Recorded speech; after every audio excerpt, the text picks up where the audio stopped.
So without further ado, I would like to introduce to you Senator Constance Connie Johnson. She is here tonight to discuss her bipartisan support for the Anti-Real ID Act legislation. Please welcome State Senator Connie Johnson.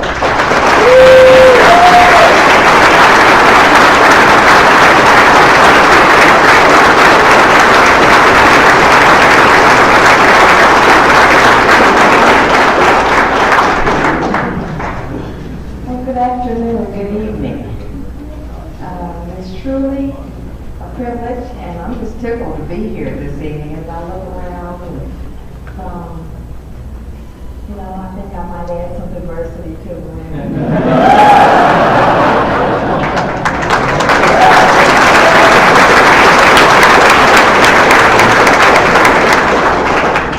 So this is interesting. President Kern, I didn't know either. And so I too am pleased to see so many people here on this evening for this important discussion. I am State Senator Connie Johnson, Constance, and that's what my mom named me. And so I figured when I grew up I'd start using it. I'm a Democrat, and I represent the citizens in the Senate District. That's it.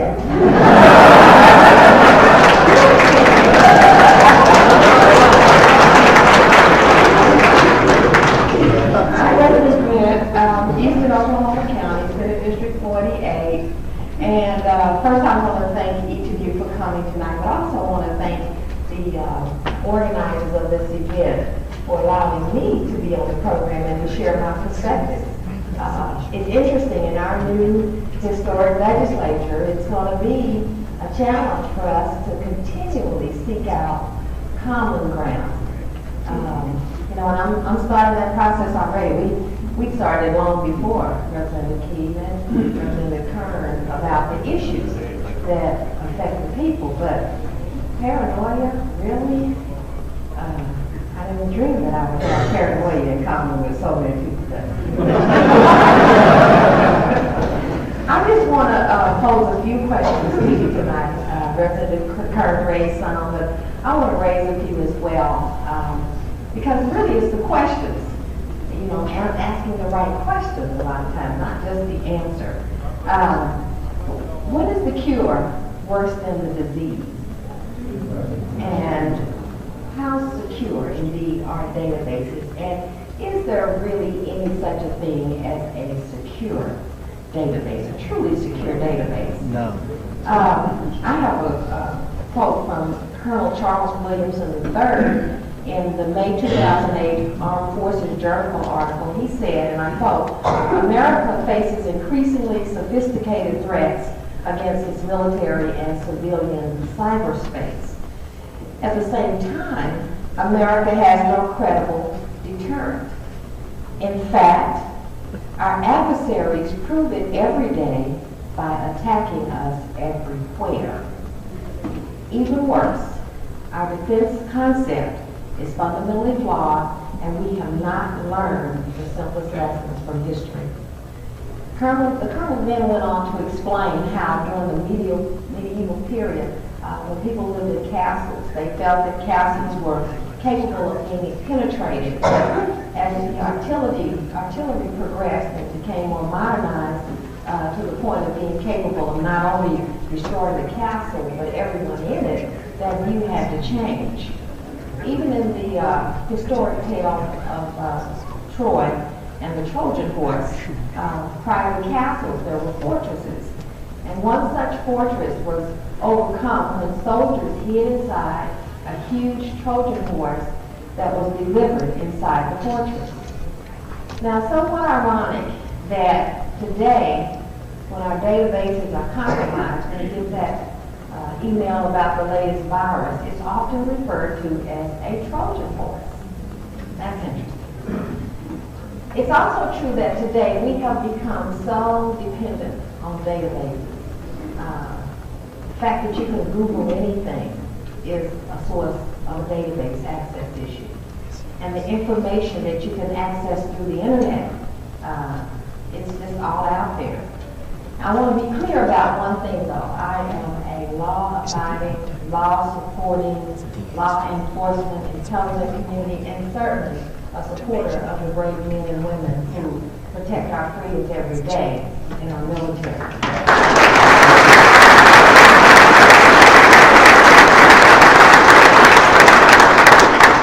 But in the meantime, our country is facing a real and present threat of terrorism and crime. And both of these things require our attention, and it especially requires law enforcement's attention because these issues are real. But the real question is the strategy that we're using to fight crime and terrorism the most effective one? This strategy that is currently in use by the law enforcement community is deserving of our review. At the federal, state, county, and local government level, daily, information is being collected about each of you. More personal information than you could ever imagine. The government then stores this information in databases. Then those databases are linked and the information is now being shared not only nationally, but internationally. And like Representative Kern said, information sharing is global. The idea, I think, is for everyone to have enough 411 on everybody that the law enforcement agency's jobs are that much more manageable. In fact, recently, the Department of Homeland Security's head, Robert Mockney, recently sketched the outline of a global security envelope of internationally shared biometric data that would permanently link you as an individual with the information contained in governmental and corporate databases. But rather than focus on any individual or any specific agency as a source of blame for the situation we're in, I would rather advocate that we focus on the bigger picture. This cure of information gathering will ultimately lead to our demise, regardless of whether the disease or threat is terrorist or criminal. Fundamentally, information is being collected and shared about each of us to the extent that it threatens our inalienable and our constitutional rights. Networks are being designed with a global interoperability as the objective. Citizens, elected officials, and ultimately the judges will determine what is constitutionally permissible and what is not. In the meantime, we will be creating a threat or a disease, a threat that would not exist if not for our own doing. This threat could potentially lead to the undermining of our economy and the potential economic chaos once a terrorist or a criminal decides to take advantage of our own misguided doings by creating linked databases that contain each and everything about all of us. Privacy advocates use the phrase, the value of the prize, to refer to the usefulness of the information contained within databases. What is the value to an identity thief or a terrorist group in comprising linked databases, in compromising linked databases? To an identity thief or an organized crime group, you could potentially qualify the value in terms of dollars, billions of dollars. To a terrorist group, the value of undermining our economy to such an extent that recovery is problematic at best and catastrophic at worst is, as the kids say nowadays, priceless. When the value of the prize, the data, becomes such that any risk is worth the goal, compromising databases, the unthinkable will happen, utter and complete economic chaos. As we said earlier, in earlier times, people believed that fortresses and castles were impenetrable. Now we know how wrong those beliefs are.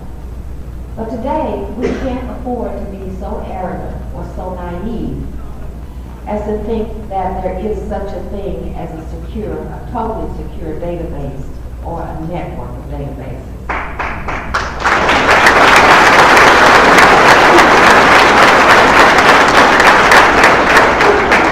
Instead, we must take to heart the words that Colonel Williamson used when he said there is no credible deterrent to protect our country from cyberspace.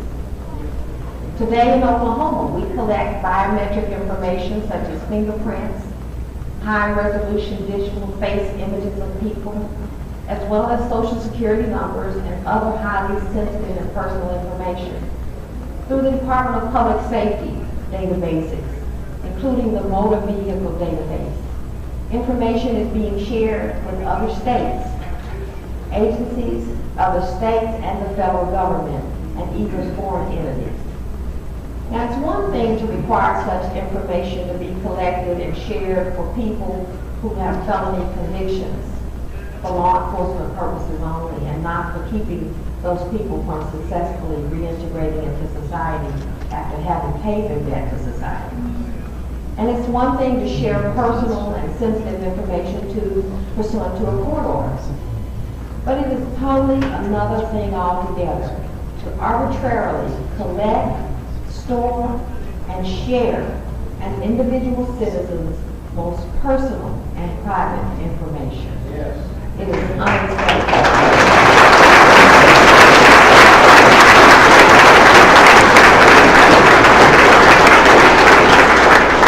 And perhaps the worst thing about it is such an arbitrary process completely removes the presumption of innocence.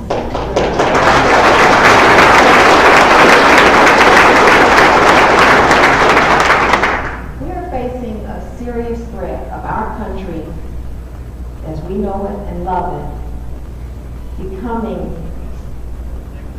becoming destroyed.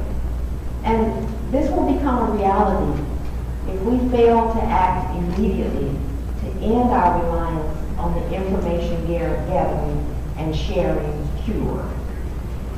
As has been very well articulated tonight, at the state level, we as lawmakers and you as citizens have the capacity to right the wrong and to end our use of this cure that will be worse than the disease.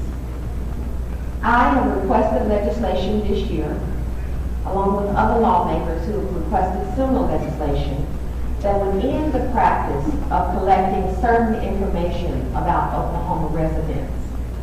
I also authored the Real ID Act in 2006.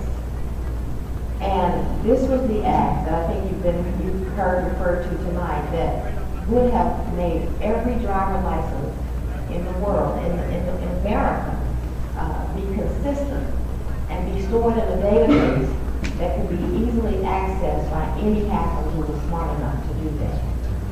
The legislation that I'm talking about this year will end the requirement of using one's social security number as the driver license number. And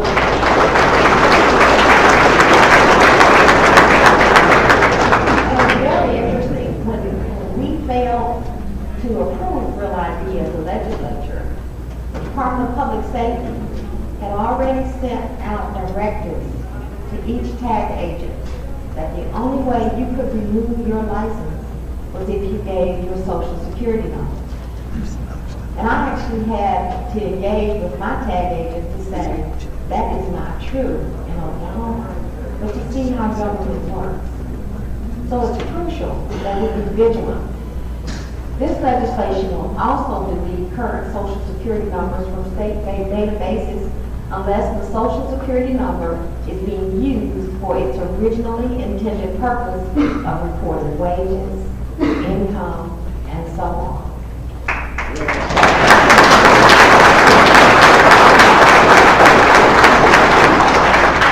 It will also require groups to adhere to this same standard, so no longer can a group require a social security number or biometric information as a condition of membership. If you can believe that groups do that, but this is how much it gets out of hand.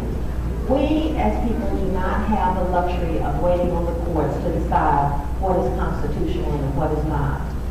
We must not succumb to the argument of some that this personal information is needed to prevent acts of terrorism or criminal acts in general. That's a cop-out. If we need more police, then we will have to hire more police. If the federal government needs more intelligence operatives, in the federal government should hire more intelligence operatives. Depending on which technologies are in place, specifically creating and linking databases in an effort to collect more and more information about us as citizens is not just dangerous, it's reckless. Not only can information that is collected be compromised by criminals or terrorists, but those collecting the information, who maintain and share the information, could potentially use it to control our ability to do everyday things such as buy, sell, or travel. Now, there was once a belief in our country that we would rather let 10 guilty people go free than to convict one innocent person. Today, we must continually question the box and ask, have the terrorists and criminals already won? Has the cure become worse than the disease? Do we still have inalienable and constitutional rights? Or are we already living in a surveillance society? A few of us in this legislature are not willing to wait for the debate and the answers to these questions. There is no argument that within our constitutional right as a state, we are doing what is necessary to ensure our citizens' rights are protected. Terrorists and criminals in Oklahoma will not be able to claim victory by forcing us to sacrifice our rights and thus our way of life because of our fear of them. I ask each of you tonight to use that 1 in 150 rule and to contact your state lawmaker in your district to support the legislation that we're speaking about this evening. Of course, there will be opposing perspectives on these legislative proposals that are being introduced. However, we who are here tonight as state lawmakers encourage you to add your perspective to the discussion. Again, I want to thank you all for coming this evening. Your presence here tonight is already indicative of the support you are already providing. God bless you, and God bless Oklahoma.